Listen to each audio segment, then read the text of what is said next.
Здравейте!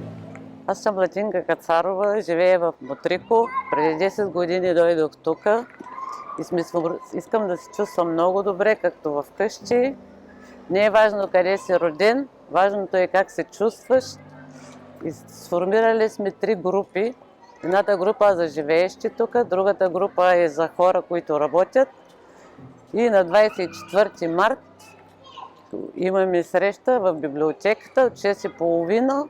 Който желае, може да дойде там и всички да сме заедно.